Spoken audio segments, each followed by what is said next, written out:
Él volvió a casa más temprano y encontró a su hija escondida debajo de la mesa temblando mientras la madrastra gritaba con odio. Camila tiene 8 años, síndrome de Down, y pasó la vida siendo tratada como un error. Pero ahí, arrodillada a su lado, una empleada humilde hacía lo que nadie más tuvo el valor. La abrazaba como una madre. En ese instante, Álvaro Mendizábal, uno de los empresarios más ricos de México, lo vio todo, y algo dentro de él se rompió. Fue el comienzo de una transformación tan profunda que nadie imaginaría. El hombre más frío que jamás existió estaba a punto de arrodillarse y decirle a su hija: «Perdóname por no haber estado antes». Lo que sucedió después te va a emocionar profundamente. ¿Tú crees que un gesto puede cambiar un destino entero? ¿Que hasta el corazón más duro puede aprender a amar? Entonces, quédate hasta el final de esta historia, porque la vuelta que vas a ver es increíble. Si crees en Dios, suscríbete al canal ahora, deja un like y comenta aquí. ¿Desde dónde estás mirando? Esta historia va a restaurar tu fe en el amor, en la justicia y en los milagros silenciosos que solo el corazón logra ver. Porque a veces, quien más salva es quien nunca fue visto. Vamos a empezar. Álvaro Mendizábal no era solo un nombre poderoso, era una marca, una referencia de éxito, un símbolo de la élite empresarial mexicana. Con 48 años, dirigía una de las startups más valiosas del país, especializada en inteligencia artificial, con sede en Polanco y ramificaciones en Silicon Valley. Siempre estaba impecable, traje italiano a la medida, reloj suizo exclusivo, porte altivo y mirada inquebrantable. Para la prensa, él era el visionario del futuro. Para los inversionistas, una mente brillante. Pero detrás de las puertas blindadas de la mansión en Lomas de Chapultepec, Álvaro era un extraño en su propia casa, un fantasma que aparecía y desaparecía entre vuelos, reuniones y entrevistas. A pesar del lujo absoluto en que vivía, Álvaro cargaba un vacío silencioso, enterrado bajo capas de lógica y ambición. Desde la muerte de su primera esposa, se había encerrado en una burbuja emocional. Rechazaba todo lo que se saliera de su control, sentimientos, fragilidades, imprevistos. Y cuando su hija nació con síndrome de Down, no supo cómo manejarlo. No lloró, no la sostuvo, no la tocó, solo se alejó. A sus ojos, Camila representaba una falla genética, un punto fuera de la curva que amenazaba la imagen de perfección que tanto cultivaba. Con el tiempo, ella se volvió casi invisible, y él un padre ausente que justificaba su ausencia con trabajo. Internamente, Álvaro vivía un conflicto profundo, aunque jamás lo admitiera. Mientras acumulaba premios y contratos millonarios, su alma se hundía en una soledad silenciosa. Era respetado por todos, amado por nadie. Vivía rodeado de personas, pero nunca verdaderamente visto. El éxito que construyó se erguía sobre los escombros de la humanidad misma que enterró. Y cuando miraba a Camila, siempre había un desvío sutil en la mirada, como si evitara un espejo que mostraba todo aquello que no sabía enfrentar. Pero el destino no acepta huir para siempre. Camila era la presencia más dulce y más ignorada de aquella mansión. Con su cabello castaño ondulado, ojos grandes y expresión soñadora, caminaba en silencio por los pasillos fríos de la casa, como si pidiera disculpas por existir. Vestía ropa desalineada, muchas veces heredada de la hija de la empleada, y usaba siempre el mismo gorro de pios, lana incluso dentro de la casa, un gesto instintivo para esconderse. A pesar de la exclusión constante, ella sonreía con ternura a quien cruzara su camino. Cantaba canciones bajito, dibujaba escondida en los cuadernos viejos que Rosa le daba, y repetía para sí misma como un mantra: «Mi mamá vendrá por mí algún día». Rosa, la mujer que se volvería esencial en esta historia, era una fuerza silenciosa. A los 38 años, llegada de Hidalgo, era de esas personas que hacen más de lo que dicen, que ven lo que nadie ve. Era ella quien peinaba el cabello de Camila, quien hacía hot cakes en forma de corazón, quien le contaba historias antes de dormir, aunque hubiera pasado el día limpiando baños y ventanas. Rosa conocía cada mirada de la niña, cada sombra en su sonrisa. Sabía que aquella niña no necesitaba juguetes caros, necesitaba ojos que la vieran, brazos que la abrazaran, alguien que la amara sin condiciones. Fue durante una tarde fría, con la lluvia golpeando fuerte en las ventanas, que los mundos de Álvaro, Rosa y Camila colisionaron. Álvaro había adelantado su regreso de un viaje a Estados Unidos. Entró por el área de servicio, cansado, con la mente aún en los números y contratos. Pero al cruzar la cocina, vio la escena que lo arrancaría de su propio eje. Camila encogida debajo de la mesa, Rosa arrodillada protegiéndola con el cuerpo, y su esposa, la mujer con la que fingía mantener una familia, gritando con desprecio. La tensión congeló el aire, y cuando Rosa lo miró directamente a los ojos y dijo con voz entrecortada, «Ella no merece esto». Algo invisible y poderoso atravesó a Álvaro, como un grito contenido por años rompiendo al fin el silencio. Esa noche, después de la escena en la cocina, Álvaro subió las escaleras en silencio. Sus pasos resonaban por la mansión como si cada uno pesara toneladas. Se sentó en la recámara, frente a una chimenea encendida, pero el calor no lo alcanzaba. La imagen de su hija encogida bajo la mesa, temblando de miedo, se repetía sin parar en su mente. Por primera vez, no pudo usar la lógica para justificar lo que vio. No había números, reportes o metas que explicaran lo que su hija soportaba, y él, aunque no la tocara, era cómplice por omisión. Aquella noche fue larga, sin sueño. Escuchaba los susurros apagados de Camila desde el cuarto de servicio, donde Rosa la había llevado para calmarla, y sintió algo que hacía mucho no sentía: vergüenza. A la mañana siguiente, Álvaro no salió a trabajar. Pidió café en la oficina, como siempre hacía, pero no abrió la laptop. Solo observaba por la ventana a Rosa jugando con Camila en el jardín trasero. Vio a la niña reír, una risa contenida, tímida, como quien pide permiso para ser feliz. Rosa le ofrecía hojas para dibujar y Camila coloreaba el papel con garabatos torpes que formaban corazones, casas, figuras de manos entrelazadas. Aquello dolió más que cualquier grito. Su hija expresaba en el papel lo que nunca había tenido de verdad. Él se quedó ahí, inmóvil, mirando, y algo dentro de él empezaba lentamente a despertar. En los días siguientes, Álvaro comenzó a notar detalles que siempre había ignorado. Vio cómo su esposa trataba a Camila como un estorbo, cómo ignoraba su existencia en las comidas, cómo levantaba la voz por cualquier motivo banal. Vio a Rosa recortar sándwiches en forma de estrellas para animar a la niña, donar su propia comida cuando a Camila la dejaban de lado y hasta coser a mano un pequeño vestido con retazos viejos. Cada gesto de Rosa era un acto de amor silencioso, y cada gesto de la madrastra era un recordatorio brutal de su propia ausencia. Por primera vez, Álvaro no solo veía, él sentía. Fue una tarde, al pasar discretamente por el pasillo, que escuchó a Rosa contarle una historia a Camila. La niña preguntaba, bajito, si su papá ya la había olvidado del todo. Rosa respondió, tu papá tiene el corazón dormido, pero a veces los corazones despiertan con una sola lágrima.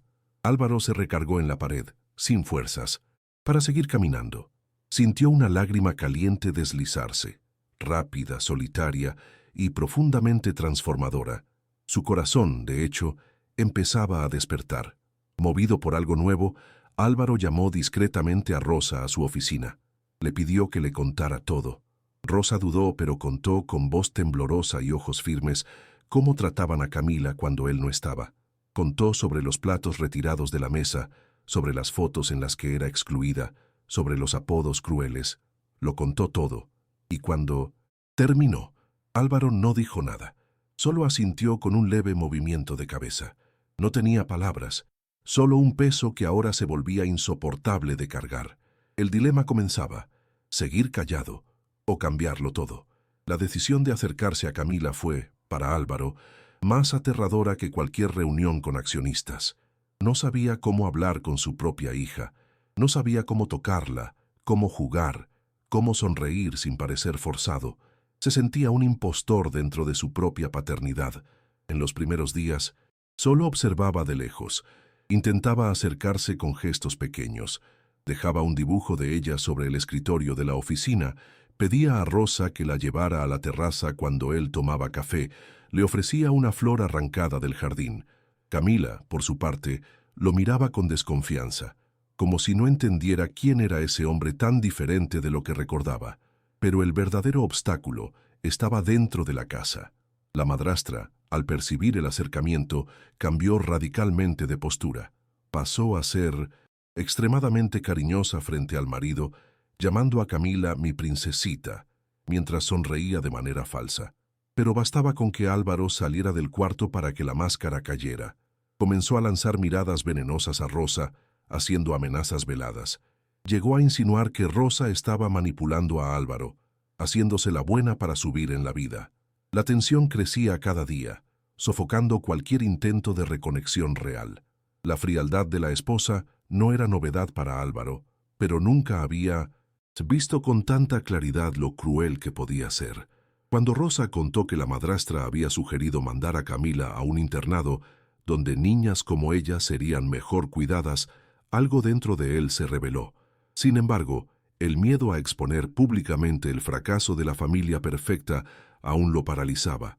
Sabía que cualquier escándalo afectaría no solo su imagen, sino también los negocios que había pasado toda su vida construyendo. La duda lo carcomía: ¿proteger a su hija o proteger la fachada? Mientras tanto, Rosa y Camila creaban refugios discretos dentro de la mansión: el rincón de los cojines en el armario del piso de arriba, donde contaban historias con linternas; el jardín trasero, donde plantaron girasoles en secreto; la cocina, donde hacían galletas a escondidas. Álvaro los iba descubriendo poco a poco, y cada uno de esos escondites era como una prueba del mundo paralelo que florecía lejos de los ojos de la élite. Un mundo donde el amor no se compraba, se daba. Un mundo donde Camila era vista y feliz. De a poco, Álvaro empezó a participar. Un día se sentó en el piso junto a las dos. En otro, ayudó a Camila a regar los girasoles, aunque no supiera cómo sostener la regadera. A los ojos del mundo, podría parecer ridículo, pero para aquella niña de gorro viejo y ojos dulces, era el comienzo de algo nuevo. Y en ese inicio frágil, Rosa observaba en silencio. Sabía que aún había un abismo entre padre e hija, pero también sabía, por instinto, que algunos abismos solo se cruzan cuando se camina con el corazón abierto, aunque sangre. La transformación de Álvaro no fue repentina, pero sí real. Comenzó con silencios más largos y miradas más prolongadas. Pasó a trabajar desde casa con más frecuencia, posponiendo reuniones y cancelando viajes. Decía a los socios que necesitaba reestructurar prioridades, pero la verdad era que quería estar cerca de Camila.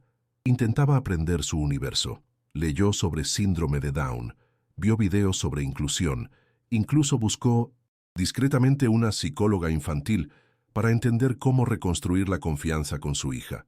Era un hombre reaprendiendo lo que nunca supo: cómo ser padre. Y en el centro de todo eso estaba Rosa, como un puente entre dos corazones distantes. Una mañana nublada, Álvaro entró en la cocina antes que todos y preparó él mismo el desayuno. Quemó los hot cakes, derramó la leche y manchó la camisa. Pero Camila rió, y por primera vez él escuchó esa risa con claridad, como música. La niña corrió hacia él, lo abrazó por las piernas y dijo: «Gracias, papi», como si aquel gesto simple hubiera sido el mayor regalo del mundo. Rosa, parada al fondo, lloraba discretamente. Ese momento sellaba el inicio de un vínculo que ningún dinero podía comprar. Con el paso de los días, Álvaro se volvió más presente. Empezó a llevar a Camila al parque, al cine, incluso a la escuela, algo que nunca había hecho. En los pasillos de la empresa, su semblante cambió. Ya no era el CEO impenetrable, sino un hombre con otro brillo en los ojos. Comenzó a reunirse con especialistas en inclusión, a conversar con familias que tenían hijos con discapacidad, a ver una realidad que antes ignoraba por completo. Cada nuevo paso lo alejaba del hombre que había sido y lo acercaba al padre que Camila siempre mereció. Pero su esposa no aceptó ese cambio. Al sentirse amenazada, intensificó la presión sobre Rosa. La acusó de manipulación, difundió rumores entre los empleados de la casa, incluso insinuó que la empleada quería robarle su lugar. Álvaro, ahora atento, no se dejó engañar. Pidió discreción a Rosa, pero dejó claro que ella estaba segura, y que haría lo necesario para proteger a Camila de cualquier nuevo abuso. Comenzaba a preparar discretamente documentos legales, revisar contratos matrimoniales, consultar abogados. La fachada de la familia perfecta estaba a punto de derrumbarse.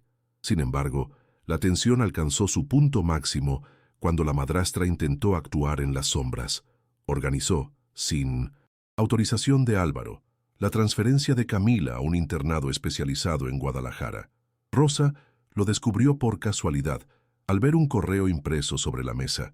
Llevó inmediatamente la información a Álvaro, que al leer el documento sintió la sangre helarse. Era como si alguien hubiera intentado borrar a su hija de su propia casa. Y en ese momento no dudó. Tomó el teléfono, llamó a su abogado personal y dijo la frase que cambiaría todo. Quiero que me ayudes a sacar a esta mujer de mi vida y proteger a mi hija. El enfrentamiento final estaba cerca. La revelación llegó cuando menos se esperaba. Durante una conversación tensa con el abogado, Álvaro fue informado de algo que lo paralizó. La transferencia de Camila al internado había sido formalizada con documentos falsificados. Su firma, digitalizada ilegalmente, constaba en el formulario de autorización. La madrastra había usado el nombre y el cargo de Álvaro para disfrazar la decisión como si fuera de él. Era más que traición emocional, era un delito. Álvaro sintió que el suelo se abría.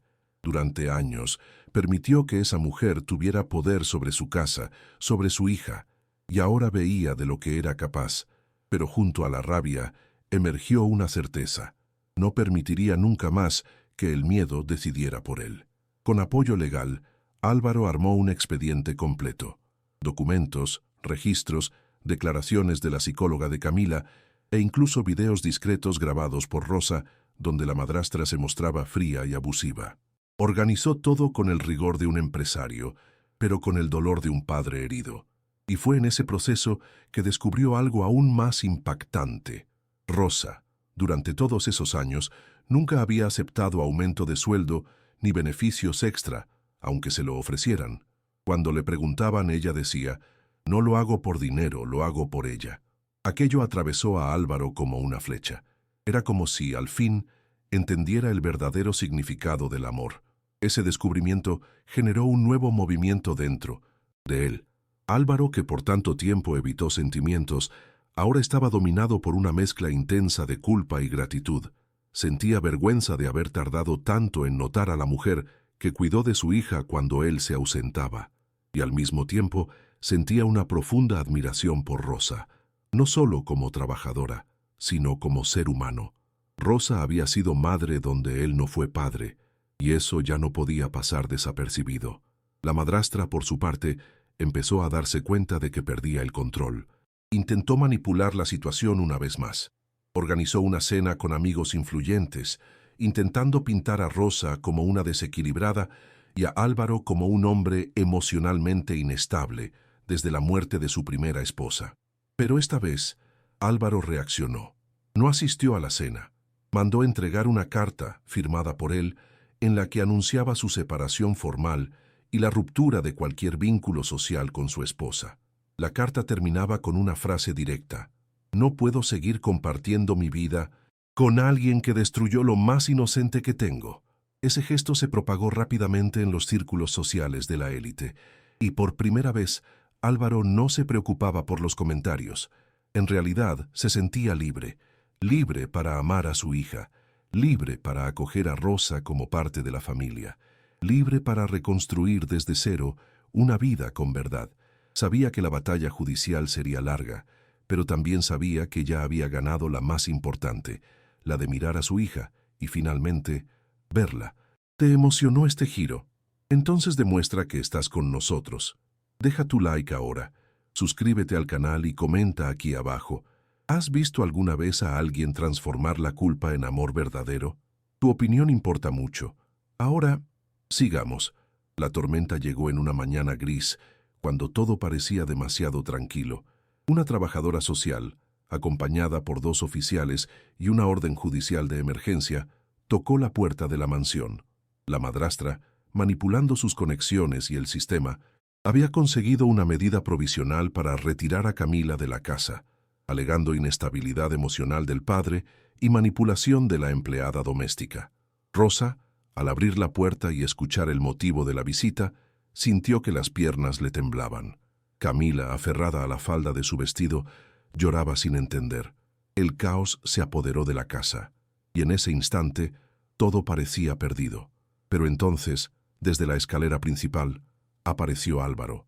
Vestía ropa sencilla, el cabello ligeramente despeinado, y en sus ojos cargaba una fuerza que nunca había mostrado. Bajó lentamente, encaró a la trabajadora social y antes de que se dijera una palabra, dijo con voz firme: «Mi hija no se va, y Rosa se queda, porque ella fue la única que la amó de verdad». El silencio fue absoluto. Incluso los oficiales dudaron. La trabajadora intentó argumentar, pero Álvaro entregó un sobre grueso con toda la documentación ya registrada en notaría. Él había asumido la custodia total de Camila, se había separado legalmente de su esposa y había nombrado a Rosa como corresponsable legal. Nada más podía hacerse ahí. Y entonces, delante de todos, se arrodilló en el suelo, abrió los brazos y llamó: «Camila, ven aquí, mi amor». Camila corrió, por primera vez sin miedo, por primera vez con seguridad. Se lanzó a los brazos de su padre, que la sostuvo como si hubiera esperado por ese abrazo toda una vida. Lloró como un niño. Pidió perdón. Repitió tantas veces «te amo», que parecía intentar borrar con palabras todos los años de silencio. Rosa al lado presenciaba la escena con las manos en el rostro, el pecho temblando. Nunca imaginó que viviría para ver a aquel hombre tan poderoso, arrodillado ante su hija, llorando como un muchacho. La madrastra intentó gritar, alegar injusticia, patalear, pero nadie más la escuchaba. Su influencia había terminado. Con la presencia de los oficiales y la documentación en mano, fue invitada a retirarse de la casa. Mientras bajaba las escaleras con pasos furiosos, Camila la observaba, pero sin miedo. Rosa, al percibirlo, entendió que la niña había cambiado. Ya no era la pequeña que se escondía bajo la mesa. Era una hija amada, protegida, entera. Esa noche, la casa cambió. Álvaro apagó las alarmas, abrió todas las ventanas, encendió luces que nunca habían sido usadas, tomó los dibujos de Camila y los pegó uno a uno en la pared de la sala. Rosa preparó chocolate caliente y los tres se sentaron en el piso de la sala, juntos. Camila en medio, sosteniendo las manos de los dos. Ya no había silencio, ya no había miedo, y por primera vez había una familia. En los días siguientes, la mansión antes fría comenzó a transformarse. Álvaro remodeló los espacios, derribó paredes, quitó retratos antiguos y encargó murales coloridos pintados por artistas con discapacidad. Donde antes había silencio, ahora resonaban risas, canciones infantiles, charlas sin prisa. La biblioteca se convirtió en una sala sensorial para Camila. La oficina, ahora menos usada, tenía un rincón reservado para los dibujos de su hija. Rosa, reconocida oficialmente como tutora, dejó de ser solo empleada, se volvió parte de la familia. Y Álvaro, por primera vez, entendió que el amor no se compra con comodidad, se construye con presencia. La justicia también se hizo. La exmadrastra, tras una investigación formal, enfrentó un proceso por malos tratos y falsificación de documentos. Su nombre fue expuesto por la prensa, perdió los privilegios sociales y se le prohibió legalmente acercarse a Camila. Álvaro no buscó venganza, buscó protección. Con su equipo de abogados, garantizó que ningún niño pasara por lo mismo. Creó una fundación que ofrece apoyo jurídico, psicológico y educativo a familias de niños con discapacidad en situación de negligencia. Rosa asumió la coordinación del área de acogida familiar. ¿Y Camila? Camila florecía. La mayor recompensa, sin embargo, fue íntima. Era ver a Camila llamar a Álvaro papá con naturalidad. Era escucharla contar, con orgullo, que su padre ahora hacía hotcakes en el desayuno. Era verla correr libre por el jardín, cantar fuerte sin miedo, sonreír sin pedir permiso. Álvaro, aquel hombre de acero y cifras, se volvió vulnerable, presente, humano. El imperio que construyó en los negocios ahora se reflejaba dentro de casa, sólido, con raíces, verdadero. Ya no era solo un empresario brillante, era padre, y por fin, entero. 3 años pasaron, y la historia de Camila cruzó las fronteras de la mansión y conmovió a 1900 todo el país. A los 11 años se convirtió en portavoz de un programa nacional de inclusión, encantando a las audiencias con su dulzura y fortaleza. Rosa fundó una escuela gratuita para niños con necesidades especiales, donde el afecto es el pilar principal. Álvaro, por su parte, dejó el mando de la empresa para dedicarse de lleno al proyecto social Ver con el Corazón, enfocado en la transformación de familias a través de la empatía y la convivencia. La exmadrastra enfrenta un proceso judicial que avanza lentamente, pero ahora sin influencia, sin escenario, sin voz. La mansión en Lomas de Chapultepec, hoy todos los que la visitan la llaman la Casa del Amor, porque ahí, donde antes reinaba el silencio, ahora reina el milagro. Si esta historia te emocionó, deja un corazón en los comentarios. ¿Has presenciado un amor nacer de donde nadie lo esperaba? ¿Crees que un gesto de compasión puede cambiar un destino entero? Entonces, deja tu like, comparte con alguien que necesite escuchar esto y suscríbete al canal para más historias que restauran la fe en el ser humano, porque a veces el mayor milagro es simplemente amar a quien más necesita ser visto.